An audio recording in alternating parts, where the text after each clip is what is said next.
بسم الله الرحمن الرحيم. الحمد لله رب العالمين، والصلاة والسلام على خير خلق الله محمد وعلى آله وأصحابه الكرام وتابعيهم بإحسان إلى يوم الدين. ربنا أرنا الحق حقا وارزقنا اتباعه، وأرنا الباطل باطلا وارزقنا اجتنابه. ربنا آتنا في الدنيا حسنة وفي الآخرة حسنة وقنا عذاب النار. برزان خوشويستانم، خوا جل جلاله ژیان و مردنی خەڵات کرد بە ئێمە لە پێناوی ئیمتیحانێکی زۆر گەورە و تاقیکردنەوەی زۆر گەورەیە. هو الذي خلق الموت والحياة ليبلوكم. ژیان و مردنی لە پێناوی ئەوە پێداین بۆی تاقیمان کاتەوە و ئیمتیحانمان کە. ونبلوكم بالشر والخير فتنة. خوا جل جلاله بخير و شر تاقیمان کاتەوە، ببون و نەبوون تاقیمان کاتەوە. هەموو ئەوەی کە لە ژیانە ئەو گوزەرێ هەمووی بریتێ لە تاقیکردنەوە. ئیمتیحان لە ئینسانەکانە بەشێکی سەرەکیە لە خەلقیە، لە دروستبوونیە. بەبێ ئیمتیحانات نەجاحەت ناهێنن. زۆر کات ئیمتیحانەکانی خوا جل جلاله بۆ عەبدەکانی، بۆ نوێبوونەوەی عەبدەکان، بۆ تازەبوونەوەیە، بۆ دروستبوونی مرۆڤێکی نوێیە. ئێمە دیارە لە باسی جلوبەرگی نوێ و ماڵی نوێ و هەمیشە حەزمان لە نوێبوونەوە هەیە. دەی هەموو مرۆڤێک لە ژیانە چەندین جار خوای گەورە مۆڵەتی ئەداتێ و وێستگەی ئەداتێ بۆی نوێ بێتەوە. یەکێ لە وێزەکانی نوێبوونەوە بریتێ لە مانگی پیرۆزی ڕەمەضان کە خوای گەورە پێی عەتا کردوین تاوەکو خۆمان تازە بکەینەوە. حەج نوێبوونەوەیە، عومرە نوێبوونەوەیە. هەموو نوێژێ بۆ نوێژێکی ترت نوێبوونەوەیە، هەموو جومعەیەک بۆ جومعەیەکی تر نوێبوونەوەیە، هەموو جومعەیەک بۆ جومعەیەکی تر، هەموو نوێژێ بۆ نوێژێکی تر، هەموو یەکاتە نوێبوونەوەی ئینسان، تازەبوونەوەی ئینسان. بۆیە عەزیزانم، مانگی ڕەمەزان فرسەتێکی زۆر گەورەیە کە دڵ و دەروونمان نوێکەینەوە، بەتایبەتی لە هەندێ بابەتی هەستیارە کە دەروونمان، دڵمان خۆی ئەخواتەوە ئەگەر ئەو بابەتانەوە نەخۆشیانەی تیاب. یەکێک لەو نەخۆشیە زۆر سەختانەی کە ئەگەر هەمان بێ خۆمان ئەخۆینەوە، تاوەمان ئەکا، بریتێ لە گومانی خراپ بە خەڵک بردن. ئەمە دوو جۆر گومان بردنی خراپمان هەیە. گومانێکمان هەیە ئینسان خوا پەنامان با بە خوای گەورەی ئەبا بە خراپی، پێی وایە خوا عقوبەی ئەدا، پێی وایە خوا ژیانی ناڕەحەتەکە. هەموو ئەو نەزەریە نائیجابیانەی کە لە گومانی ئینسانە هەیە بەرامبەر بەخوا، ئەو بابەتێکە کە ڕەب العالەمین خۆی لە حەدیثێکی قودسی ئەفەرمێ من لە جێ گومانی عەبدەکەم ئەگەر گومانی باشم پێبەرێ باشەیان مەڕێ، گومانی خراپم پێبەرێ خراپەیان مەڕێ. ئەو بابەتێکە لە وتارەکانی پێشوە ئیشارەتم پێدا و ئەگەر خوا مۆڵەتیدا لە وتارێکە سەربەخۆ باسی چۆن گومانی باش بەخوا ببەی. ئەو بابەتێک هەمومان ئەبێ هەمیشە سەیرە ڕەحمی خواکەین، گومانی باش بەخوا بەرین، پێمان وابێ بەرەو فەرەحی ئەڕۆین، بەرەو ئارامی ئەڕۆین، گرفتەکانمان چارەسەر ئەبێ. هەمیشە ئەم گومانە باشانە بەخوا جەل جەلاله زۆر گەورەیە لە ناخی کەسی موسڵمانە هەبێ. ئەوم زۆرتر مەبەست نییە لە وتارە. مەبەستمە ئەوەی کە لە خزمەتانە ئێمە پێکەوە ئەژین، تەعامل لەگەڵ یەکترە ئەکەین، هەڵس و کەوت لەگەڵ یەکترە ئەکەین، ژیان پێکەوە بەسەر ئەبەین. پێویستمان بۆیە لەگەڵ یەکە گومانی ناخمان زۆر ساف بین بەرامبەر بە یەکتر، خراپەکار نەبین لەگەڵ یەکترە، دڵمان پیس نەبێ بەرامبەر بە یەکتر، حەسادەت لە بینمانە هەڵگرین. پێغەمبەریان صلی الله عليه و آله وسلم ڕێنمایی ئێمەی زۆر کردووە لەم بارە. یعنی فەرموویەتی ئیاکم وەظەن، کور ئاگاتان لێ بێ، هەی هاوار ئاگاتان لە ظەن و گومان بردن بێ. فإن الظن أكذب الحديث. أكذب الحديث. گومان بردن طبعا الإنسان خيالي خوي هي بيوتي حديث النفس. حديث النفس يعني توقس لقل خوتها كيما خيالي خوتك. دروترين خيالي تو بريتي لقمان بردن بخلق. دروترين خيالي تو بريتي لشي بريتي لويك گوماني خراب بخلق بي. ئەو ڕێنمایی کردوین کە بەرامبەر بە یەکتر حەساس نەبین، جاسوسی بەسەر یەکەوە نەکەین، ململانەی یەکتر منافەسە لەگەڵ یەکتران نەکەین. ئەمە کاری ئەمە موسڵمان نییە. ئارامی دڵمان تێکەچێ. ڕەب العالەمین لە قورئانە ئیشارەی پێداوین، فەرموویەتی یا ئەیها الذین ئامنوا اجتنبوا كثيرا من الظن. هۆ ئیمانداران لە زۆرێک لە گومانەکان خۆتان پارێزن. هەندێک گومانی وردە هەیە پێوترێ الافتراضات اليقينية، کە ئینسان هەندێک گومانات هەیە لە خوای گەورە لە ئینسانە خەڵقی کردو بۆی خۆی پێ بپارێزێ، کە هەندێک پێ ئەڵێن حەذەر، هەندێک پێ ئەڵێن ظن. ئەو بەشە خوای گەورە بە گوناهی دانەناوە ما عەدایەوە. بنمونە مەسەن تۆ کەسێکە بینی دەمانچێ ڕاکێشەوە ڕوبەڕووت،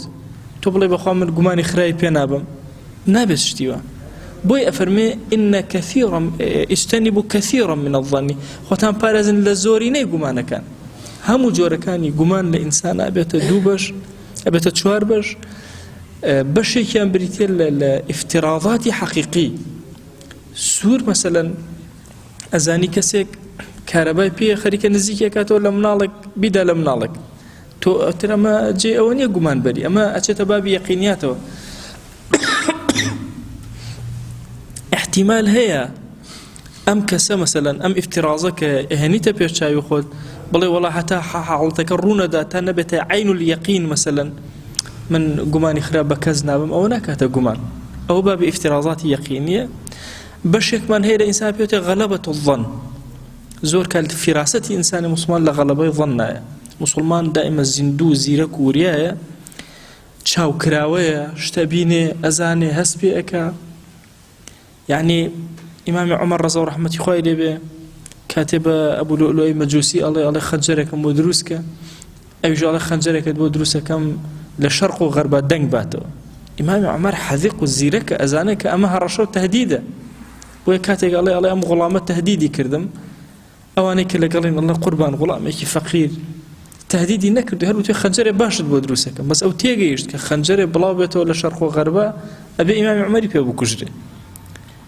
يعني أما كانت الزيركي أم بيوتي غلبة الظن لهندي كسا هي بريشي أوي كزور خطر الإنسان بيوتي الأوهام الباطنية، وهم باطن كان ناو إنسان خوي أما بيسا هرچی شتێکی خەڵک هەیە هەمووی بە خراپەتێک. زۆر کات ئەم حاڵەتە لە ئینسانە دروستە بێ لەگەڵ ئەقران و خۆشەویستەکانیە قسێ بکەن بە باش هەر ئەم بە گومانەوە سەیری ئەکا، بە خراپ قسە ئەکەن هەر بە گومانەوە سەیری ئەکا. بەبیرمە تەڵەبەیەک جارێک لە زانکۆ ئەم حاڵەتەی بۆ دروست بوو لەگەڵ تەڵەبەیەکی ترە، تەڵەبەکەی تر ئەگەرە هاتە ژوورەوە سەلامی ئەکرد، ئەو تووڕە ئەو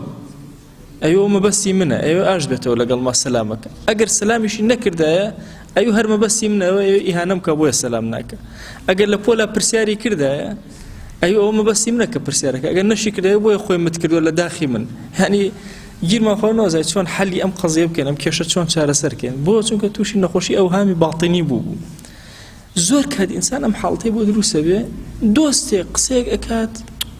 ئیلا ئەم قسەکە بە خراپ وەرەگرێت، بە خراپ لێکی ئەداتەوە، بە خراپ ئەیهێنێتە زیهنی. بۆیە ئێمەی موسڵمان ئەبێ خاوەنی دڵێکی زۆر صاف و پاک و جوان. یعنی ئیمامی غەزالی لە خۆڕایی نافەرمێ، ئەفەرمێ سوء الظن غیبەة القەلب، گومان بردنی خراپ غیبەتکردنی خەڵکە لە دڵی خۆتە، قسەی خەڵک لێکە دەیتەوە ئەیهێنی ئەیبێ. ئینسانی ئیماندار ئەبێ زۆر ئاگای لێ بێ، دڵێکی زۆر صاف و پاک و بێگەرد و جوان بەرامبەر هەچ کەس قسەیەکی کرد ئەگەر قسەکەی خراپیش بوو تۆ بارێکی باشی بۆ وەرگرە، بۆی بتوانی خۆت بژی خۆت. چونکە ئەو کەسانی کە گومانی خراپیانەیە خۆیان دائیمە لە عەزابە، دائیمە لە ناڕەحەتیان، دائیمە بە گومانەوە لە دەوروبەری ئەڕوانێ، ژیانی ئاسوودە نابێ. بۆیە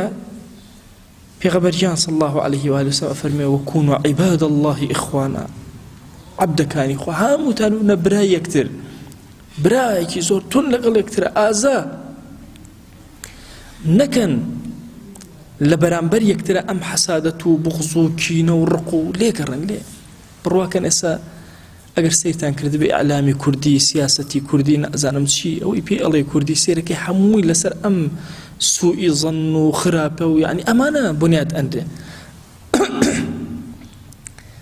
کۆمەڵگای ئێمە خەریکە بەرەوە ئەبرێ هەر هەمومان لەسەر ڕق پەروەردەمانەکەن لەسەرەوەی کە بە گومان بین لەگەڵ یەکتر خراپ بین لەگەڵ یەکتر جاسوس بین بەسەر یەکترەوە هاوماڵێتی نەخوێنینەوە ئەمە ئیشی کافران و ئیشی شەیطان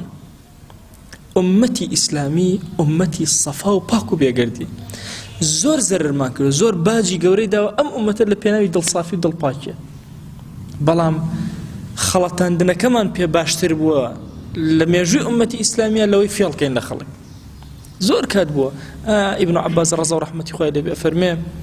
ئەگەر کەسێک بێت بە ناوی خوا بم خەڵەتێنێ ئەوم پێ خۆشترە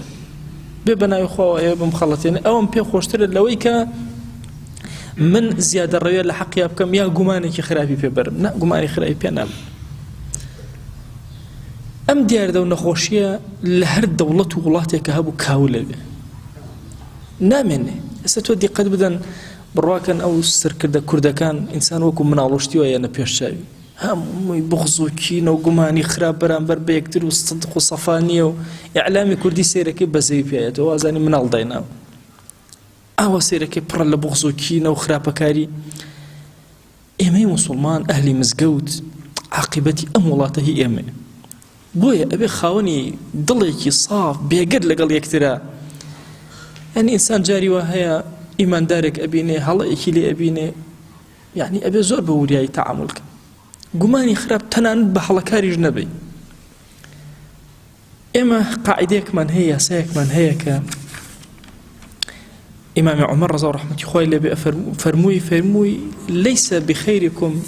من عرف الخير بأكمله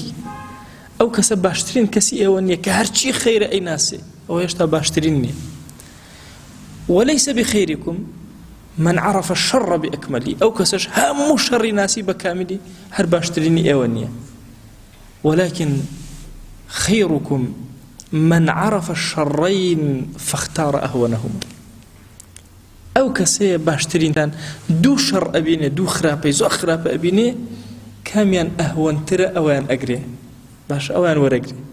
وهتا دو شر كان أكا تو لو شي كسيك بيني گناه أكا أم كسيك تو تنوان دو گناه بچوكي هالبجاردو تو نابي گماني خرابي حتى بگناه باريش بي تاو أندازية شريعة همو الرقا كاني گمان بردني خرابي بخلقي داخستو بوي أبي زور بوريايي لمسألة ضلمانا تعامل كيني هندن نخوشي درون هيا همان بيسمان بوي دانيشين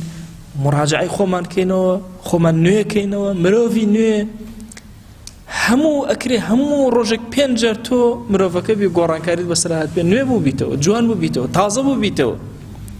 أم قمانا بيسانا لطول درون درچو بي چي بكين بو اوي توشي گناه نبين لقماني خرابة والنجاة من بي يكم خال أو قمانا بيساني بدل تايا نهيلي بيتا سر زمانه نهيلي بيتا سر زمانت أبد فلان كز بو شوازي ود فلان كز بو شوازي كد ميلي مي لدلي خوتا بيبوشا عفويك لبردي هالبجيرة أفرمي سفياني ثوري أفرمي دو قمان هي لإنسان وقمان قماني كان بخير بو ينسي قماني كان بابلان قماني كان قناهي لسر نسري قماني كان قناهي لسر نانسري وتيان كمان قناهي لسر نانسري وتي أو قماني كي بدلي إنسانا ناهي الله بيت سر زماني كهات سر زمان بقناه بود نسرة ليه قرب هل ناو بشر ومحاولة كشار سريك شركة لقال ناخي خوته هو يك طبعا إنسان بز نلي جاري وهاي بوي روشنا بيته أفرمي جارك براك تلفون بو براكيك على لخصخانة كوتوم وضع مزوز خطر عمليات أكرم بيسم بدو ورقه على لدواتشن لحظة تلفونك تو براكي بزانة شي كرسيرك تلفون داخل هرشي هو الأداء الله خارج التخطي لدروي باص هرشي محاولة أنواع قمانية كل أمر إيشن ببراكم ويستفادين أبو أمها مشتانية تدلي إنسان دواء كم براكي بها أبي أريباش بو تلفون داخله والله هيك من أبو موبايلكم بو توفرشتو باركم بو يعني تصورك إنسان بس يكتوس تحملك جاري بو روشنا بيتو خجالت باري بران بركي أبي أقر قصيكي بران بركر دبي بويا قمان مهما كان هاد بدلو درون تاخراب نيالي بيت السر زمانت وتوشي قناه نبي دوو هەمیشە مەجلیسی ئەو کەسانەی کە غەیبەت ئەکەن و بەدگومانن بە خەڵکی لێیان گەڕێ مەجلیسی ئەوانە بەجێ بێڵە تەرکی کە والله ئینسان ئەگەر هات و ئیمامی عەلی ئەفەرمێ سوحبەتی ئەشراری کرد ئەفەرمێ من ئەدمەنە سوحبەت الأشرار ئەو کەسەی مدمن بوو دائیمە لەگەڵ خراپەکارانە گەڕا ئەساء الظن بالأخيار دائیمە خەڵکە باشەکە بینە گومانی خراپیان پێ بۆ چونکە خۆی لە واقعێکی خراپە بەبیرمە زوو چەند کەسێکە بوون چەند موسڵمانێک هەمیشە باسی خەڵکیانە کرد بە خراپ بڕواکەن لە نەوەتەکان بینی من لە 2000ەکان بینیمنەوە هەر وەکو خۆیان حد دانیشتویان و ئەوە خراپە کەس نەمابوو لەسەر زەویا باش هەموو جارێک ئێستا ئەوە بیرەکەمەوە ئەڵام باشە ئەگەر ئەمان لە ژوورێکەمونە دەرگا لەسەر داخستنایە خۆ لە بینی خۆیان یەکتریان نەخوارد ئەگەر خەڵکی باشیان نەبینێ هەمیشە زمانیان زۆر کەسەیە خراپەی ئەم سەرزەویە نابینێ مسلمانێ هەڵەیەکە تەک ئەنیشەوە مسلمانەکە ئەم حاڵەتە ئەبێت لەناو خۆمانە تەرکین دائما زمانمان زمانی خێر دڵمان دڵی خێر سيدنا عمر رضا رحمەتی خوای لێبێ قسەیەکی زۆر عەزیمی هەیە لە خزمەتانە باسی ئەەکەم و کۆتایی بە دەرسەکەی هەنم سيدنا عمر پیاوێکی زۆر حاذق و زیرەک و گەورە و عادلێکی زۆر گەورە ئەفەرمێ ئەگەر براکەت وشەیەکی وت وشەکەت مایی ئەوە بوو کە تۆ نیگەران کە تۆ عادسکە قسەکەی خراپ بوو بێکەڵک بوو ئەفەرمێ قەت گومانی خراپی پێ نەبەی وأنت تجد لها في الخير محملا مادام بجورك لجوركان بتواني أم قصة بالتأويل باشكي تأويل إيكي باشي وبكا بخير سر شتيكي باش وتصور مكا أم قصة خرابي كردون أما رقاك إمام عمر بويدانين أقر بيتو تنفيزي كين همو من بيكوا زور بباشا زور بچاك أتواني لقل اكترا معاملة كين تعامل كين درو كاني خير خواهي قول الله ما بكاتو خواهي جان ئێمە لە زەمانێکە ئەژین زەمانی فتنە و زەمانی فەسادێکی زۆر گەورە یا ئیلاهی خۆمان پێچارە ناکرێ نەخۆشەکان و دەردەکانی دڵمان پێچارە سەر ناکرێت یا ئیلاهی وا خۆمان خستە بەردەم دیوانی تۆ دڵەکانمان لەم ئەنگی ڕەمەزانە خستە ماڵێک لە ماڵەکانی تۆ یا ئیلاهی و دڵی زەلیلیمان بۆ لای تۆ بەرزەکەینەوە تۆ شیفای نەخۆشیەکانی دەروونمان بدە یا رب العالمین خوای پەنامان بدە لە گومانی خراپ یا ربی خوای دڵمان صاف کەرەوە بەرامبەر بە مسلمانان یا ربی خوای زەڕێ خراپە لە دڵمانە بەرامبەر بە هیچ مسلمانێک نەهێڵی یا ئەکرەم الئەکرەمین یا ربی خوای داوا لێ ئەکەین بە ناوی جوانت بە صیفەتی بەرزە بە ئیسمی عەظەمت خوای لەسەر جەم گوناهەکانمان ببورە خوای گوناهێ بە ئاشکرا کردومانە عەفومان کە خوای گوناهێ بە پەنهان کردومانە عەفومان کە خوای گوناهێ لەمەوە پێش کردومانە عەفومان کە گوناهێ لەمەوە دوایی کەین و فریای تەوبە ناکەین خوای عەفومان کە یا ربی خوای داوا لێ ئەکەین لە گوناهی دایک و باوکمان ببورە پەروەردگارە داوا لێ ئەکەین لە گوناهی مردوەکانمان ببورە لە گوناهی برا و خوشەکانمان ببورە لە گوناهی خێزان و هاوسەر و مناڵمان ببورە پەروەردگارە داوا لێ ئەکەین بە ناوی جوانت بە صیفەتی بەرزە بە ئیسمی عەظەمت دەرگاکانی خەیر بەسەرمانە بکەرەوە یا رب العالمین یا ربی خوای هەر کەس لە ژیانە پیاوەتێکی لەگەڵا کردوین یا ربی خوای ئەجر و پاداشتی بدەرەوە لە گوناهی ببورە یا ربی خوای هەر کەس لە مەشروعێکی خەیری ئێمە بەشداری کردووە یا ربی خوای سەرفرازی ئەم دنیا ئەو دنیایکە یا ربی خوای داوا لێ ئەکەین ئێمە هەمومان فەقیر و محتاجی تۆین یا ئیلاهی تۆ کەریمی خوای دەستی کەس ڕەت ناکەیتەوە بەخوا پەروەردگارە هەر کەسێکی کەریم کەسێک تەقە لە دەرگای بدە دەرگای لێ ئەکاتەوە یا ربی خوایە ئێمە دەرگای ڕەحمەتی تۆمان گرتۆ بەری نادەین بە دڵی زەلیلمانەوە لێ ئەدەین یا ئیلاهی دەرگای خێر بەسەرمانە بکەرەوە یا ربی خوایە دەرگای خێر بەسەرمانە بکەرەوە یا فتاح دەرگای خێر بەسەرمانە بکەرەوە یا ربی خوایە بەرەکاتی ئاسمان و زەوی بەسەرمانە بکەرەوە یا ربی خوای ڕزقی حەڵاڵمان زیادکە پەروەردگارە پەنا ئەگرین بە تۆ لە حەرام خوایە ئەوەندە حەڵاڵمان بدەرێ محتاجی حەرام نەبین یا رب العالمین یا ربی خوای ئەوەندە حەڵاڵمان بدەرێ محتاجی شوبهات نەبین یا ئەکرەم الئەکرەمین یا ربی خوای داوا لێ ئەکەین بە گەورەی ناوت داوات لێ ئەکەین بە ڕەحمەتی خۆت داوات لێ ئەکەین یا ربی پەروەردگارە هەر کەسمان گرفتێکی بۆی چارەسەر کرد خوای ئەومان بێ حاڵ و ماڵە ماڵداری کە یا ربی خوای گەنجەکانمان ماڵدار کە یا ئەکرەم الئەکرەمین یا ربی خوای کچان و کوڕانمان ماڵدار کە یا ئەکرەم الئەکرەمین خوای ئەومان بێ مناڵە مناڵی پێ عەتاکە ئەومان بە مناڵە مناڵی ساڵحکە ئەومان نەخۆشە شیفای بۆ بنێرە پەروەردگارە ئەومان قەرزارە قەرزی سەرشانی سووکە یا ڕەبی خوای ئەومان قەرزارە قەرزی سەرشانی سووکە یا ڕەبی خوایە داوا لێ ئەکەین بە گەورەی خۆت ئەومان کەم ڕزقی حەڵاڵی زیادکە یا ڕەبی خوای گیان داوا لێ ئەکەین بە ناوی جوانت بە گەورەی خۆت بە ئیسمی گەورەی خۆت بە ڕەحمانیەت و ڕەحیمت یا ئیلاهی لێت ئەپاڕێنەوە هەر دوعایە بەرزی ئەکەینەوە بۆ تۆ خۆی لێمان قبوڵکە یا ڕەبی خوای دڵمان ئارامکە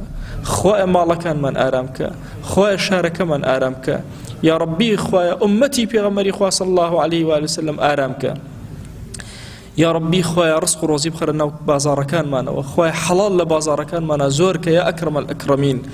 یا ڕەبی خوایە داوا لێ ئەکەین بەرەکەت بخەرە ناو زەرعاتمانەوە بەرەکەت بخەرە ناو مەڕووماڵاتمانەوە پەروەردگارە داوا لێ ئەکەین بەرەکاتی ئاسمان و زەوی خۆت پەروەردگارە بەسەرمانەدا ببارێنە یا ڕەبی خوایە کانیاوەکانمان هەڵقوڵاوکە بیرەکانمان پڕ ئاوکە یا ڕەبی خوایە داوا لێ ئەکەین زەرعاتمان پڕ بەرەکەت و خێراتکە یا ڕەبی خوایە داوا لێ ئەکەین بە ناوی جوانە بە صیفەتی بەرزە بە ئیسمی عەظەمت هەر موسڵمانە دەست بۆ کەسابەتی ئەبا یا ڕەبی خوایە دەرگاکانی خێری لێ بکەرەوە یا ڕەبی خوای ئەو موسڵمانانی تووشی نەخۆشی و دەرد هاتوون خوای بەهانایانە وەرە خوای موسڵمانی زۆرمان هەیە لەسەر جێگاکەی تەنها چاوی تۆ ئەبینێ زۆر تەقیدا لە دەرگای دکتۆران و لێ نەکرایەوە خوایە تۆ خۆت دەرگای شیفای لێ بکەرەوە یا ڕەب العالەمین تایبەت ئەو نەخۆشانەی داوایان لێ کردوون یا ڕەبی خوای شیفایان بۆ بنێرە یا ئەکرەم الئەکرەمین یا ڕەبی خوای داوا لێ ئەکەین بە ناوی جوان بە صیفەتی بەرزە بە ئیسمی عەظەمت یا ڕەبی خوایە شیفا بۆ نەخۆشی هەموو موسڵمانانی ئومەتی پێغەمبەری خوا صلی الله علیه و آله وسلم ببارێنە یا ڕەبی خوایە نەخۆشیە مادی و معنەویەکانمان شیفا بدە یا ئەکرەم الئەکرەمین یا ڕەبی خوایە سڵاوی ئەم مەجلیسە ئێمە بگەیەنە پێغەمبەری خوا صلی الله علیه و آله وسلم خوایە ئێمە لەم منبەرەوە هاوار ئەکەین لەلای تۆ یا ئیلاهی بە ئەندازی دەنگی هەنارەکانی هەڵەبجە سەڵەوات بۆ دیداری ئەو خۆشەویستەمە ئەنێرین و پێی بگەیەنە یا ڕەب العالەمین یا ڕەبی خوایە داوا لێ ئەکەین بە گەورەی خۆت خۆشەویستی ئەو پێغەمبەرە نازدارە لە دڵ و دەروونمانە زیادکە یا ڕەب العالەمین یا ڕەبی خوایە لێت ئەپاڕێنەوە لێت ئەلاڵێنەوە خوایە ئێمە زمانمان کورە لە دوعایە بە زمانی ئەو شیرینە لێت ئەپاڕێنەوە یا ڕەبی خوایە هەر چاکەیە لە ژیانە ئەو خۆشەویستە داوای لێ کردووی ئێمەش داوات لێ ئەکەین و پێمان عەتاکە هەر خراپەیە خۆشەویستمان محەممەد المستەفا عەلەیه السەڵات وەسەلام لە هەموو ژیانیا پەنای پێگرتووی ئێمەی گوناهباریش پەنات پێ ئەگرین پەنامان بدە یا ڕەب العالەمین یا ڕەبی خوایە لە بەهەشتا لەسەر سفرەی ڕەحمەتی خۆت کۆمان کەرەوە یا ڕەبی خوایە لە خزمەت ئەنبیا و ئەولیا کۆمان کەرەوە یا ڕەبی خوایە داوات لێ ئەکەین لە زومرەی ئەولیا حەشرمان کە یا ڕەبی خوایە بە ئومەتی ڕەسوڵ الله حەشرمان کە لەژێر سێبەری ئاڵای ئەو خۆشەویستە حەشرمان کە یا ڕەبی خوایە بە حوزوری ئەصحابمان بگەیەنە یا ئەکرەم الئەکرەمین بە حوزوری پیاوە گەورەکانی ئەم ئومەتەمان بگەیەنە یا ئەکرەم الئەکرەمین بە حوزوری ئەنبیامان بگەیەنە یا ئەکرەم الئەکرەمین یا ڕەبی خوایە داوات لێ ئەکەین بە ناوی جوانت بە صیفەتی بەرزە بە ئیسمی عەظەمت ئەمە دوعای زیلەتی ئێمەیە بۆ تۆی بەرزەکەینەوە خوایە بە حورمەتی ئەو مۆسپیانەی کە لەگەڵمانان یا ڕەبی خوایە دوعاکانمان گیرا بکە بە حورمەتی ئەو مناڵە بێگوناهانەی لەگەڵمانان خوایە دوعاکانمان گیرا بکە بە حورمەتی ئەو گەنجە تەوبەکارانەی لەگەڵمانان خوایە داوات لێ ئەکەین دوعاکانمان گیرا بکە خوایە بە حورمەتی ڕۆژووی ئەم ڕۆژەوانانە خوایە دوعاکانمان گیرا بکە یا ئیلاهی دوعاکانمان گیرا بکە بە حورمەتی ئەم ڕۆژە مبارەکەی جومعە خوایە دوعاکانمان گیرا بکە یا ڕەبی خوایە ئێمە دوعاکانمان بۆ لای تۆ بەرز کردەوە زۆر ئومێدمان بە تۆ هەیە یا ئیلاهی بێ ئومێدمان مەکە لە بەردەم دیوانی خۆتە تاعەت و عەبداتەکانمان لێ قبوڵ کە آمين آمين والحمد لله رب العالمين وصلى الله على سيدنا محمد وعلى آله وصحبه وسلم تسليما كثيرا أبدا إلى يوم الدين خوي قول لقناهي من يشوئ وجبوري خوي لمن قبولك